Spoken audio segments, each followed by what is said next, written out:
Bien, comenzaremos viendo un poco acerca de los fundamentos de ingeniería económica, la importancia que revisten cada una de las ingenierías como tal y por qué se le agrega este adjetivo, en este caso, de ingeniería económica, o sea que está especificando realmente que es una economía aplicada a la ingeniería.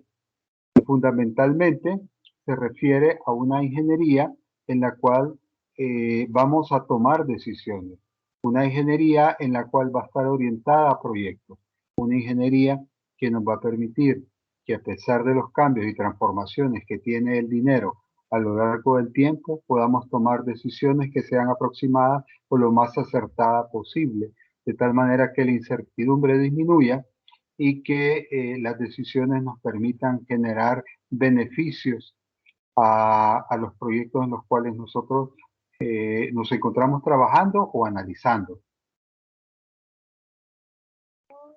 ¿Por qué entonces es tan importante que nosotros veamos este tema? Ya les decía yo a ustedes que el problema dentro de la formación de los ingenieros es que tiene poca relación con los aspectos económicos. Sin embargo, ya cuando estamos realmente en la parte de nuestros trabajos operativos que utilizan ingeniería, nos damos cuenta que tiene una relación íntima con la parte de economía, con la parte económica, puesto que las decisiones que nosotros tengamos que tomar a lo largo de estos proyectos tendrán un impacto también de tipo económico, no solamente a nivel de costos, sino que también a nivel de beneficios o utilidades. Ahora, como tenemos poco conocimiento en esta área, esta materia de ingeniería económica se vuelve trascendental en el programa académico de nuestras carreras.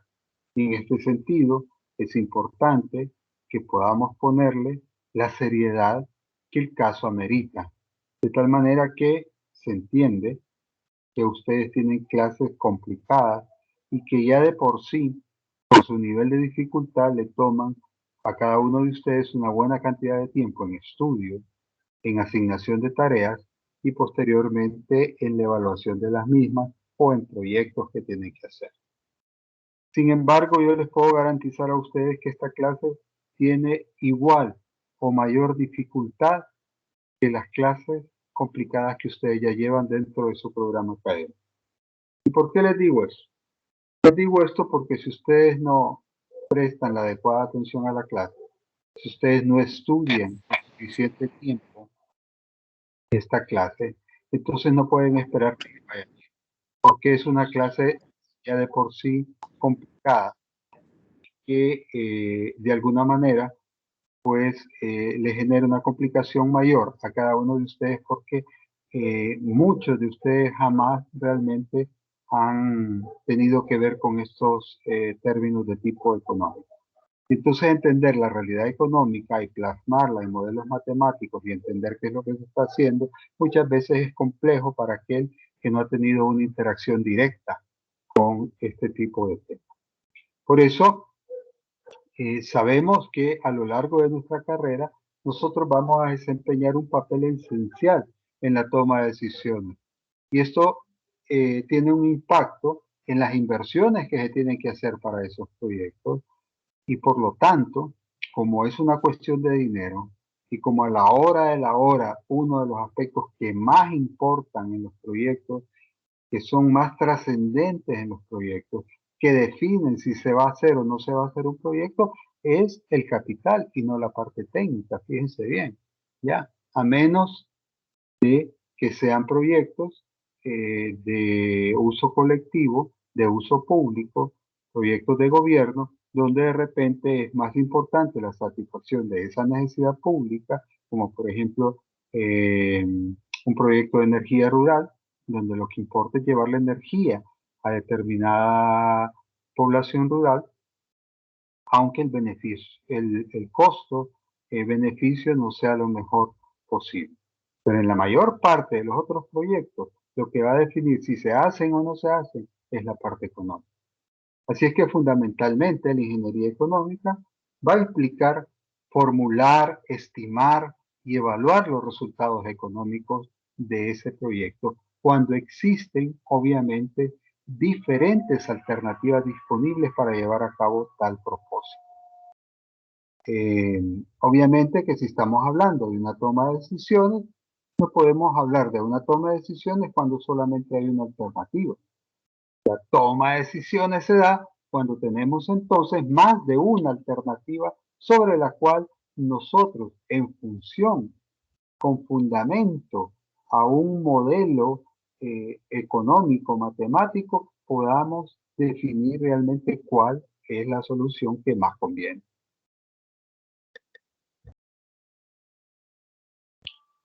Entonces, estas técnicas matemáticas, estos modelos que vamos a ver a lo largo de la clase, nos van a ayudar a tomar justamente esa decisión, ¿ya? Y en cada uno de esos modelos, para poder tomar esas decisiones, influyen tres aspectos fundamentales, tres elementos que son esenciales y que son estimaciones que se hacen normalmente cuando los proyectos se están definiendo a futuro, ¿ok? De tal manera que es cuando nosotros vamos a tomar las decisiones, es decir, recuerde usted que usted va a tomar una decisión cuando todavía la acción no se ha ejecutado. Por lo tanto, todo lo que usted tiene hasta ese momento serán proyecciones que le van a servir a usted para tomar decisiones que sean óptimas. Y estos tres elementos son el flujo de efectivo o flujo de caja, el tiempo en el que ocurre el proyecto, es decir, cuánto tiempo va a durar, si va a durar meses, si va a durar días, si va a durar años. Y por último, la tasa de interés o tasa de costo de capital o tasa de descuento a la cual usted está recurriendo para llevar a cabo el análisis correspondiente.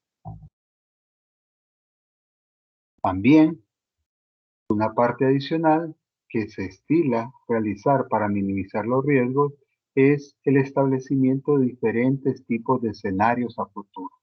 Es decir, que usted va a tener normalmente tres tipos de escenarios.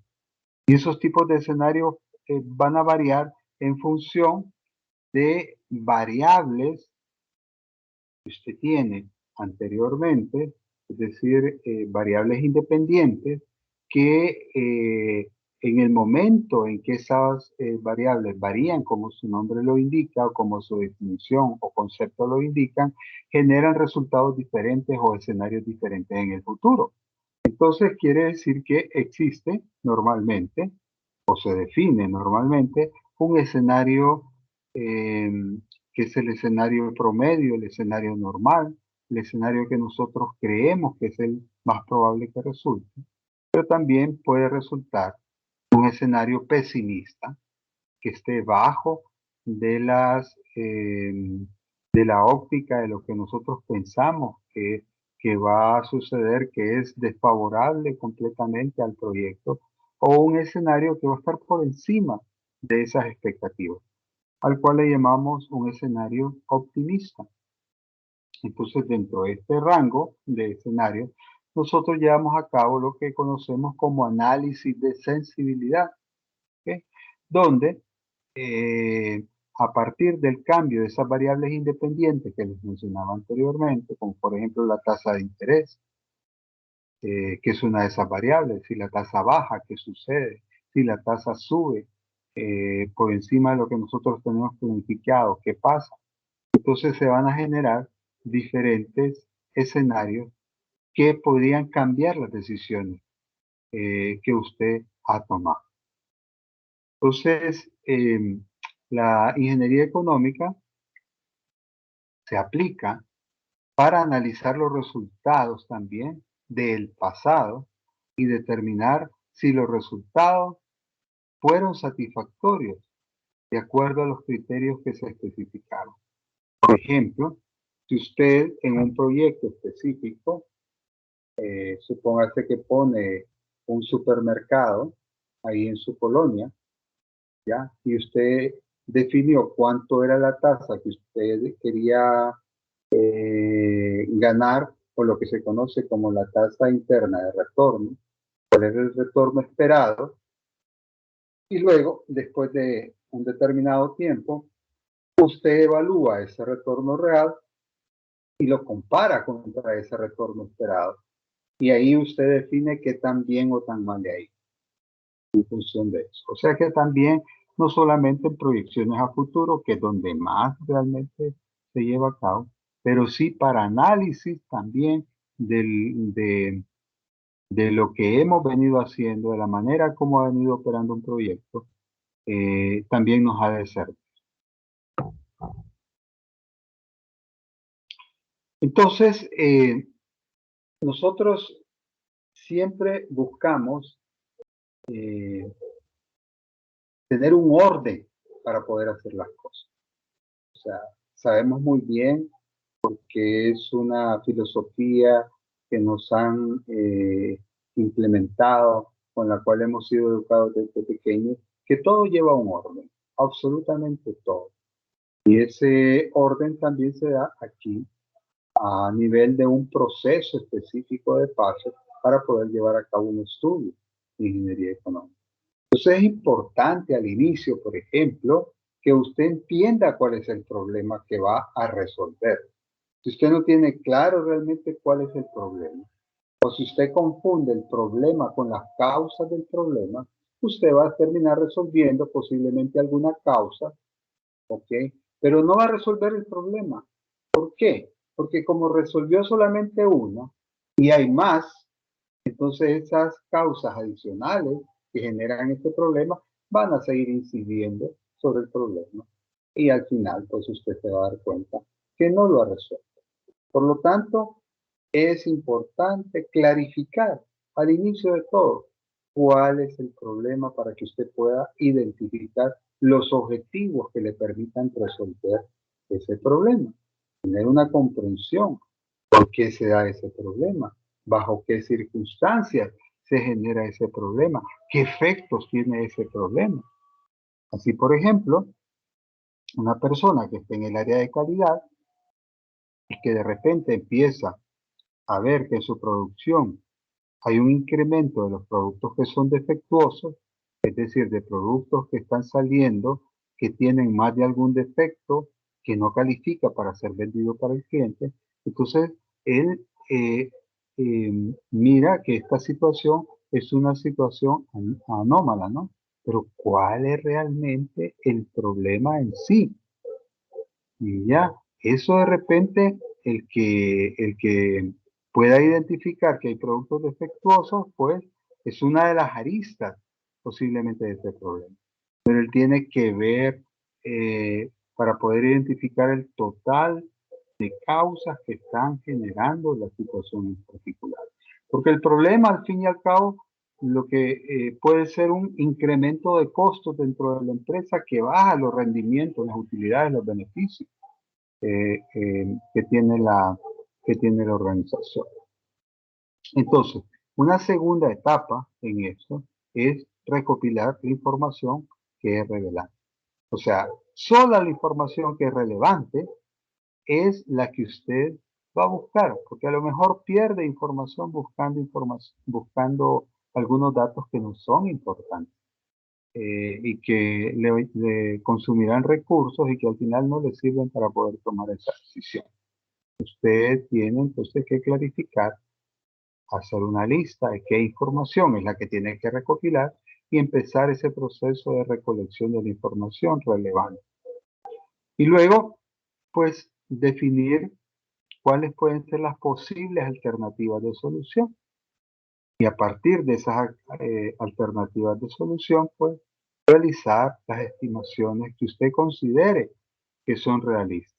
Es decir, aquellas que realmente puede cumplir en función de su presupuesto, en función de las condiciones específicas del medio ambiente, de la capacidad que tienen los recursos que usted tiene, los trabajadores, de la capacidad técnica, es decir, de que también sea legal lo que usted vaya a hacer. Es decir, un análisis de todo su escenario bajo condiciones que sean realistas. Así, por ejemplo, si usted quiere electrificar una zona rural, usted posiblemente se va a dar cuenta que una de las soluciones que usted puede implementar es una solución de energía fotovoltaica, ¿ok? O energía eólica, por ejemplo, pero que usted no puede implementar una solución de tipo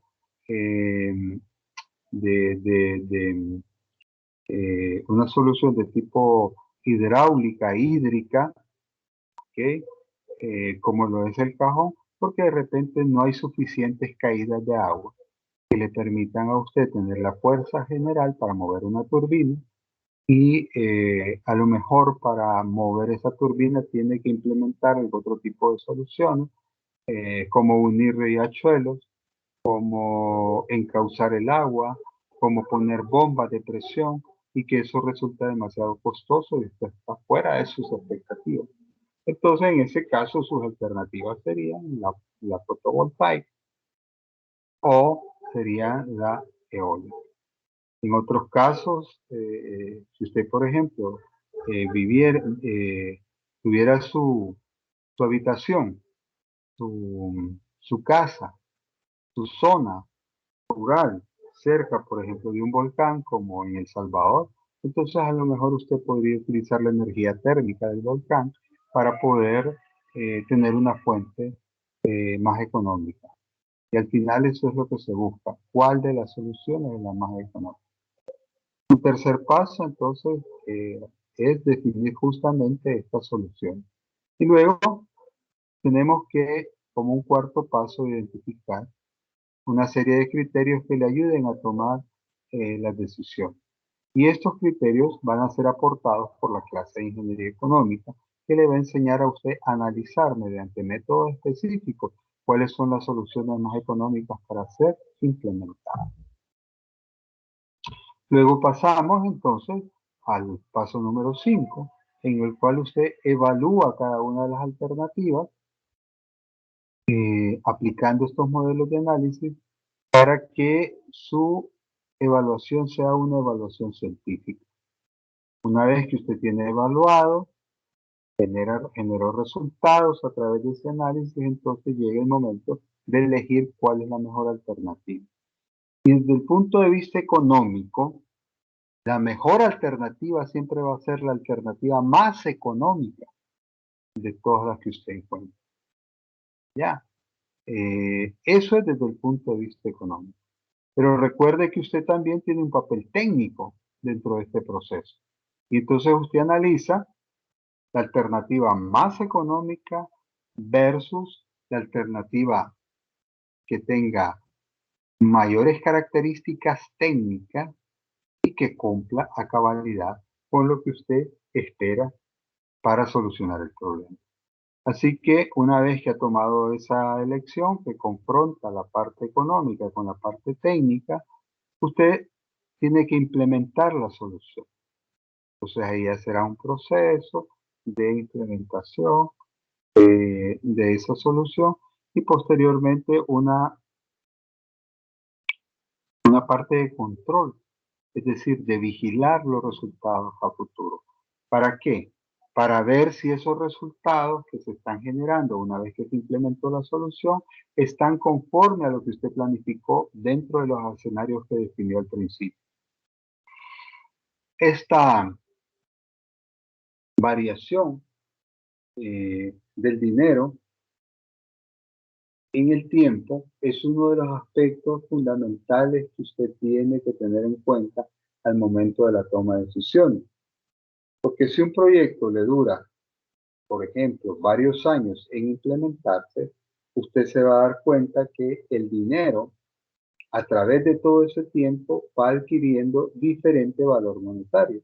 Es decir, que la capacidad que tiene el dinero como valor monetario para adquirir un bien durante un año específico va a ser diferente, aunque usted tenga la misma cantidad de dinero, a otro año por algunas variables económicas que afectan el valor del dinero a través del tiempo.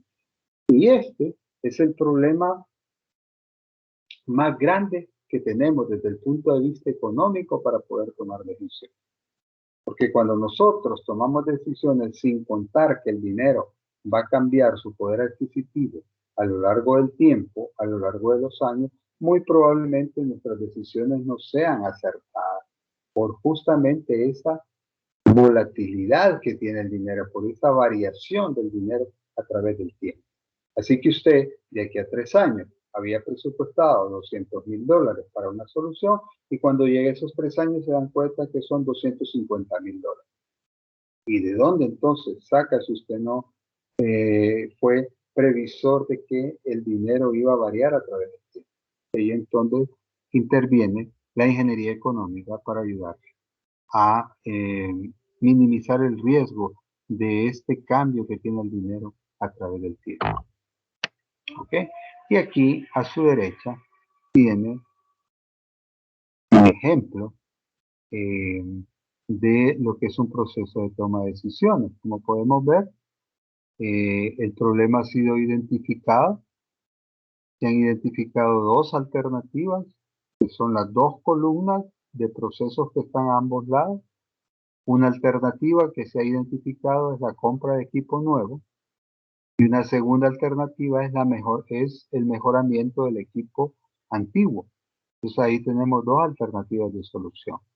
Sobre eso entonces se concentra la captura de información, por ejemplo, el costo de los equipos, el costo de operar esos equipos, costos de mano de obra, costos de materia prima, costos de mantenimiento, costos del espacio físico, costos de gastos de energía, eh, costos de logística, es decir, todos aquellos costos que van a ayudar a la descripción del equipo, instalación del equipo, cuánto va a costar esa instalación, capacitación, cuánto va a costar, seguros por traer esos equipos, etcétera.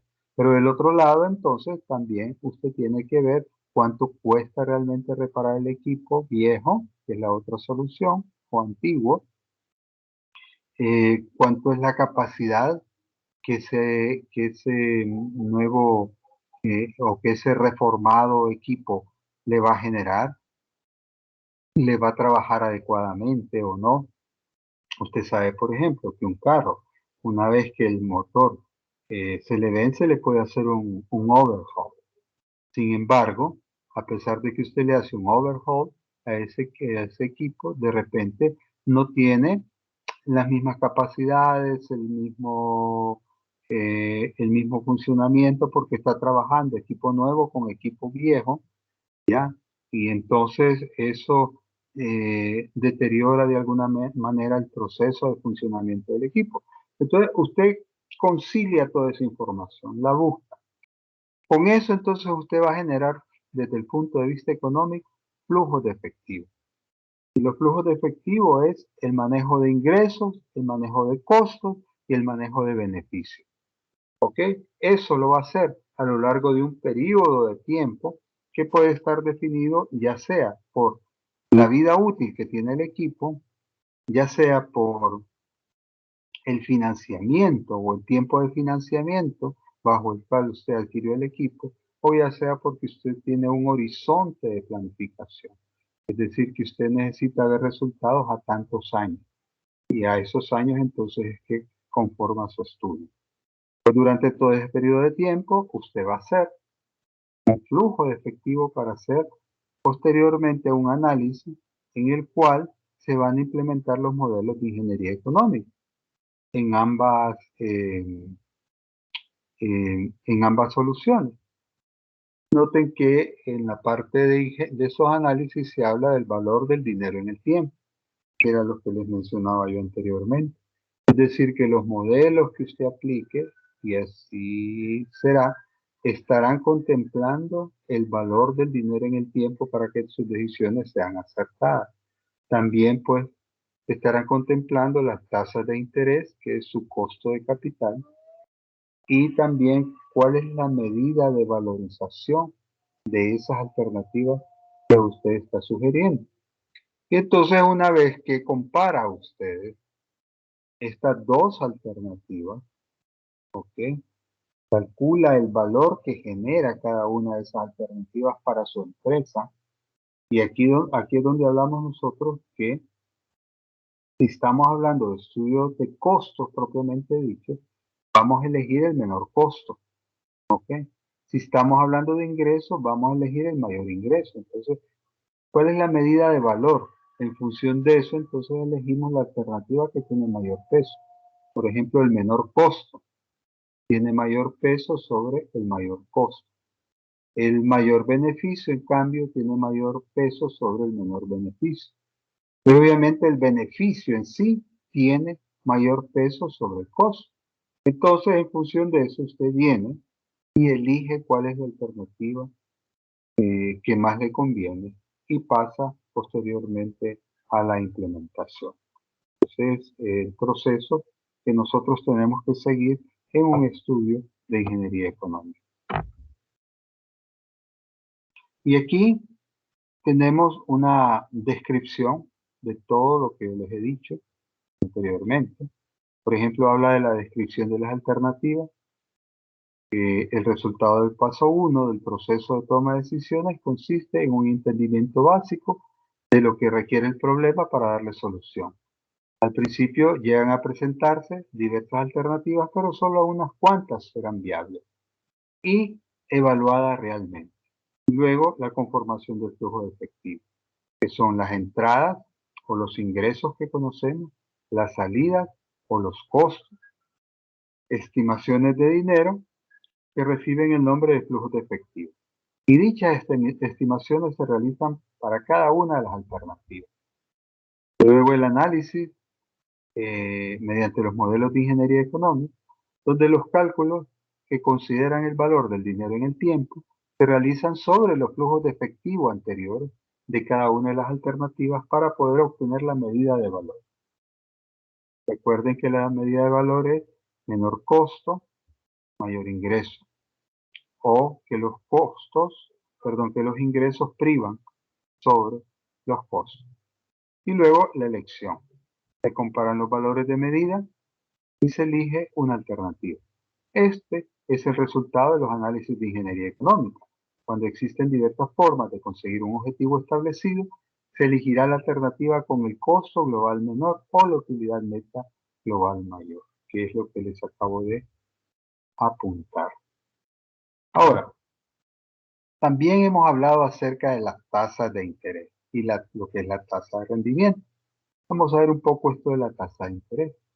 La tasa de interés es la tasa que se percibe por una inversión que yo estoy realizando. Por ejemplo, si yo deposito una cantidad de dinero en una cuenta del banco, el banco, por ese depósito que yo estoy haciendo en sus cuentas, en sus saberes, me tendrá que ir pagando una tasa de interés. Entonces, desde el punto de vista mío, eso es un interés que yo gano por esa inversión que he realizado. De la misma manera, si yo esa cantidad no la pongo en un banco, sino que la pongo en una inversión de un negocio, esa inversión está supuesta a transformarse en utilidades. Esas utilidades se pueden medir como un porcentaje al cual vamos a llamar interés sobre esa inversión y eso será el interés también ganado. Ahora, contrario a esto, cuando voy a un banco y solicito un préstamo, el banco por ese financiamiento, por ese préstamo, me va a cobrar una tasa de interés que tendré que ir pagando a lo largo de un periodo hasta que cumpla específicamente con el pago de todo el capital que me prestó el banco. Y entonces a eso le llamaremos el interés pagado. Normalmente, entonces, para el cálculo de estas tasas de interés, una manera simple de hacerlo, aunque no la mejor, es establecer cuáles son las sumas de intereses que he ganado, por ejemplo, ¿ok? Y dividirlas sobre el capital original invertido y multiplicarlo por 100. Pues si usted depositó 1000 lempiras y durante un año ganó 100, Entonces, usted toma esos 100, que es el interés ganado, lo divide sobre los 1000 y va a obtener una tasa de interés del 10%. También eso mismo acontece con el pago en los préstamos. ¿Ok? Así, normalmente se utiliza este tipo de fórmula para poder calcular el interés simple. ¿Ok? Entonces, el interés simple va a ser el interés ganado a lo largo de todo el tiempo específico en el cual estoy midiendo y dividido entre la suma o la cantidad original. O otra forma de hacerlo es la cantidad de interés que usted gana por año o por un tiempo específico, cada 6 meses, por ejemplo, o cada día, por ejemplo, y luego multiplicado por el tiempo en el cual usted estuvo ganando esa cantidad de dinero. Así, si usted ganó 100 lempiras cada año durante 5 años, quiere decir que usted va a multiplicar esos 100 por 5, en este caso serían 500, ¿ok?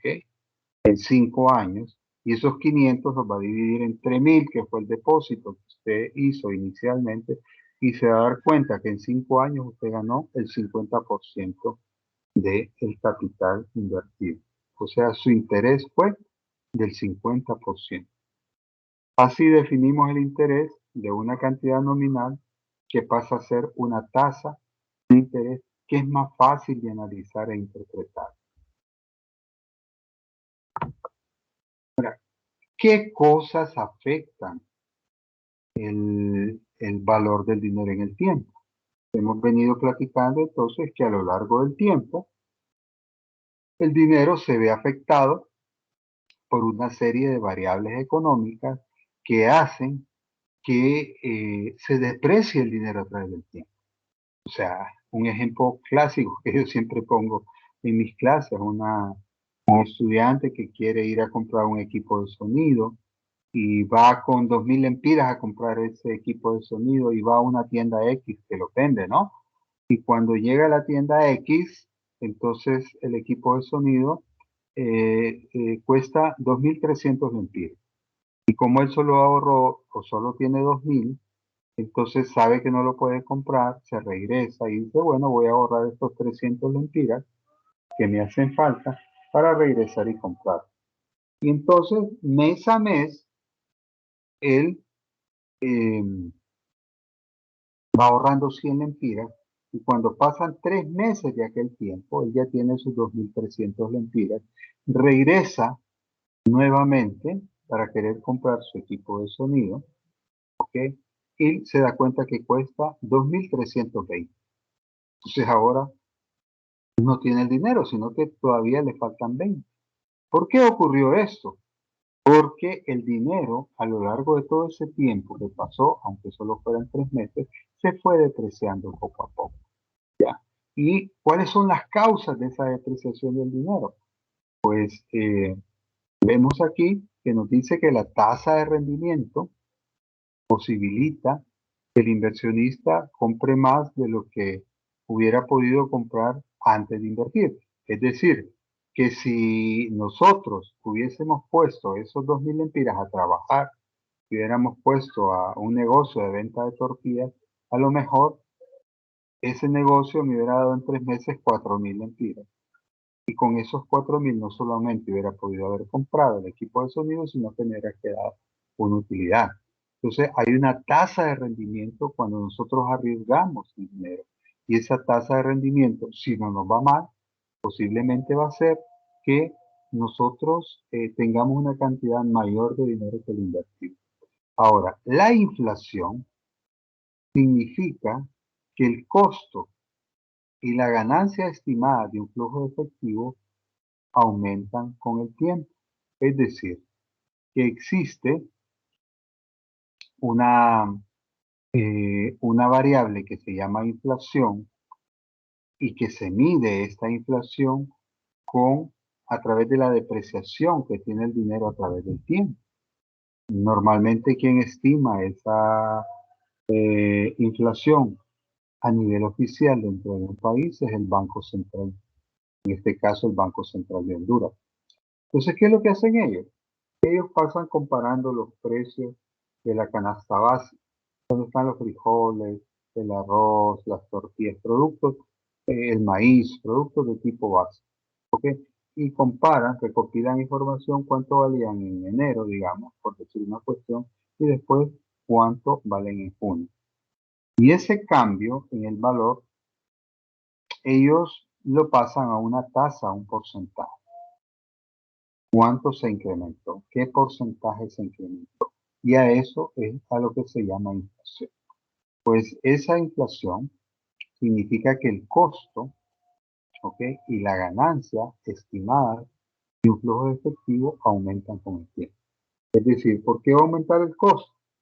El costo aumenta porque un empresario, al ver que las materias primas que él utiliza cada vez cuestan más, entonces cada vez está comprando a un costo mayor.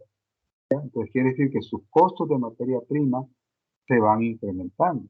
También sus costos de mano de obra, porque los trabajadores exigen que les paguen más. ¿Ya? Sus costos de energía, no digamos, ya sabemos eh, eh, lo que hace la compañía de energía, ¿no? Con todos nosotros, como el costo de la energía aquí se incrementa constantemente y con la excusa de que se van a disminuir las pérdidas que tiene la empresa y a la hora de la hora nunca las han podido disminuir. Entonces, ¿pero eso qué significa?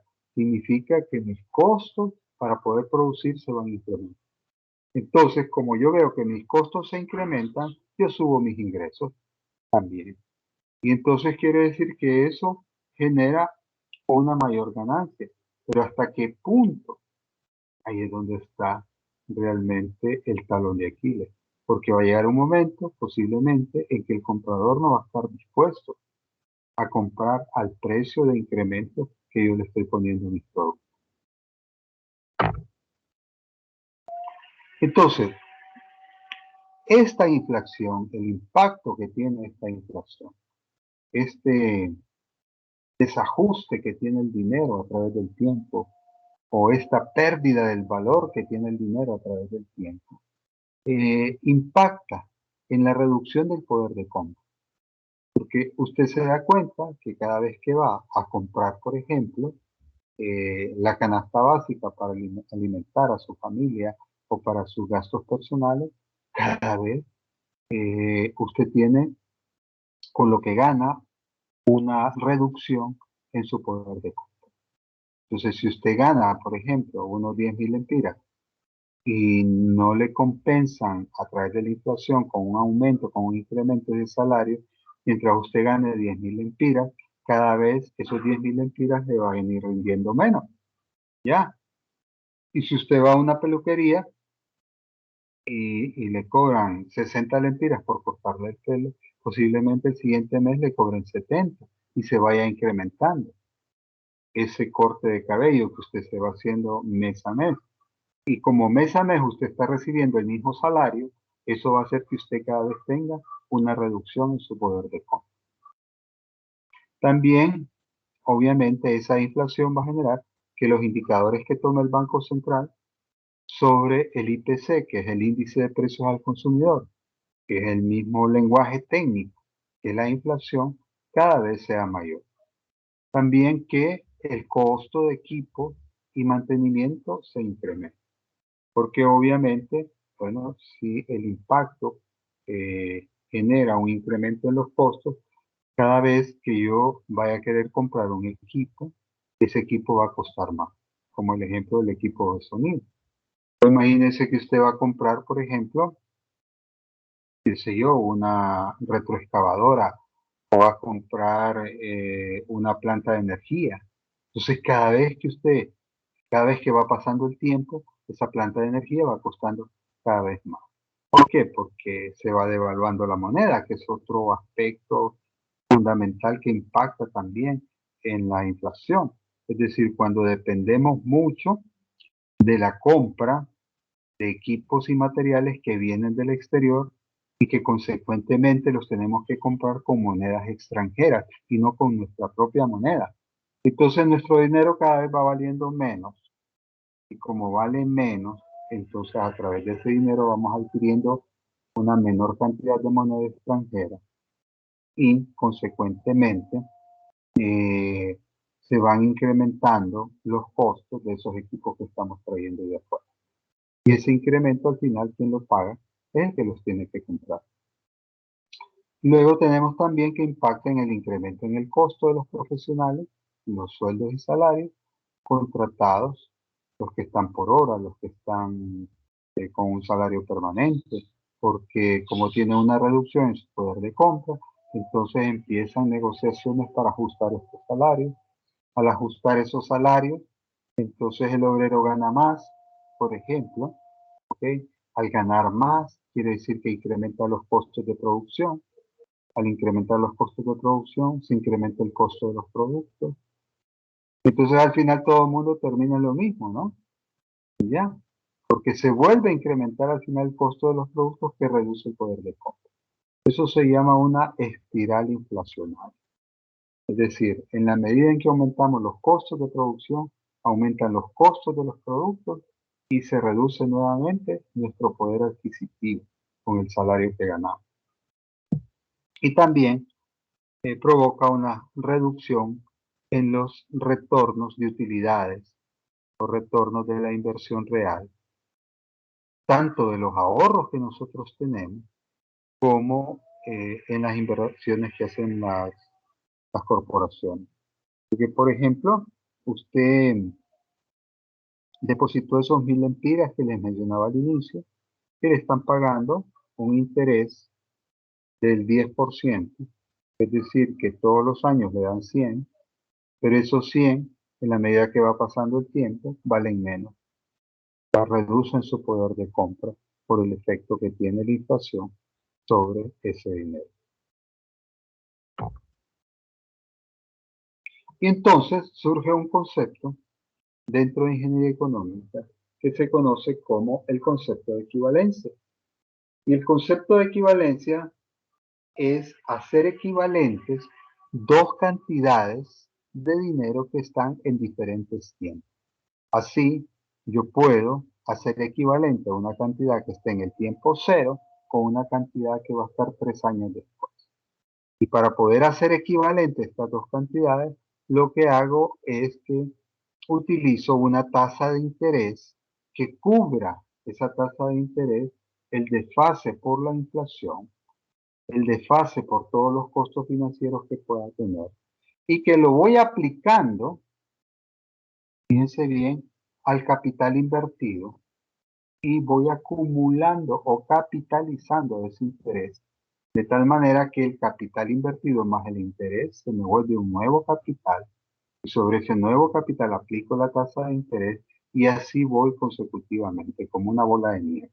Entonces a eso se conoce, a esa práctica se le conoce como interés compuesto o cálculo del interés compuesto, como muestra el ejemplo que tenemos aquí en esta gráfica. Si ustedes se fijan en la primera barra que tenemos de la gráfica, tiene un valor inicial de 94.34. Eso en un año específico, ¿no? Aquí está hablando de hace un año, 94.34. Pero luego, sobre eso, se le calcula una tasa de interés del 5.66% y eso genera en la segunda barra, lo podemos ver, un acumulado de 100. O sea, los 94.34 más 5.66 de interés, ahora me van a formar un capital de 100. Y luego esos 100 vuelven nuevamente a ganar un 6%, en este caso serían 6, y forman un capital acumulado en la tercera barra de 106. Desde el punto de vista de la equivalencia, que es el concepto que estamos platicando, estos 106 que están en este año de aquí van a ser equivalentes a los 94.34 que estaban en este año anterior. O también podemos decir que estos 106 van a ser equivalentes a estos 100 que están en el año anterior, ¿ya? o que estos 100 que están en el año anterior van a ser equivalentes a estos 94.34. Es decir, que a través de esta tasa de interés del 6%, que fue de alguna manera salvaguardando la depreciación del dinero, se pudo hacer equivalentes 94.34, 100 y 106 a lo largo de 3 periodos de tiempo, y que se va calculando de manera acumulada. Aquí en esta parte de abajo aparece la fórmula de cálculo, ¿no? 100 el primer año más 100 por el 6% es equivalente a 100 por 1.06, al final me da 106. ¿Ok? Quiere decir que así hemos pasado de un año, de la equivalencia de 100 en un año, a 106 en el año siguiente.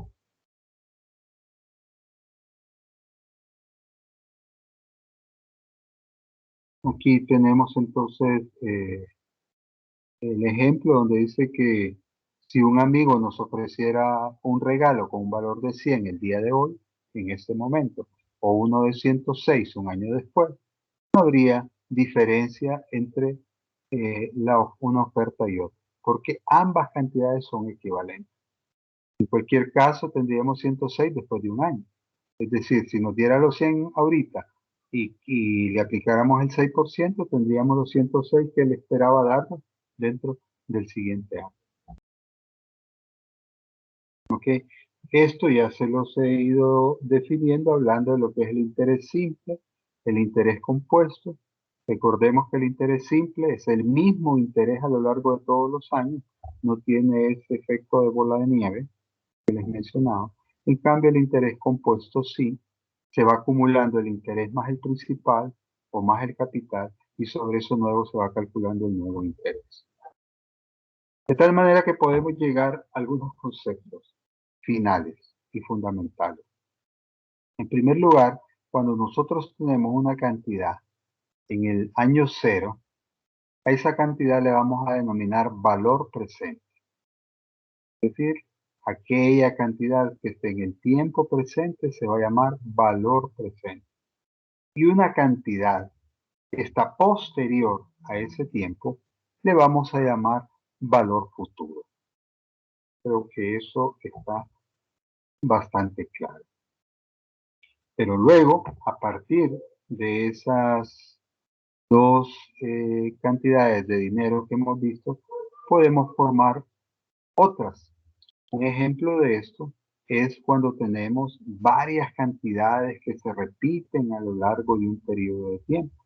Es decir, una serie de cantidades de igual valor cada uno y de igual intervalo de tiempo entre cada una de ellas. A esta tipo de serie nosotros le vamos a llamar anualidad. Entonces, obviamente, nos va a interesar posteriormente en esta clase poder encontrar equivalencias entre un valor presente y un valor futuro. Ya vimos anteriormente cómo se hace, pero también nos va a interesar encontrar la equivalencia entre una serie de pagos, o sea, una anualidad, y su valor futuro correspondiente, o una serie de pagos y su valor presente correspondiente. Y otra variable que vamos a utilizar es la cantidad de series de pagos que nosotros tenemos. Por ejemplo, si solamente son 5 pagos, serían 5. Si son 3 pagos, serían 3 consecutivos. Si son 10 pagos consecutivos iguales, entonces sería 10. El tiempo también y la tasa de interés son las variables que nos han de interesar en todo esto. Así es que vamos a dar por concluido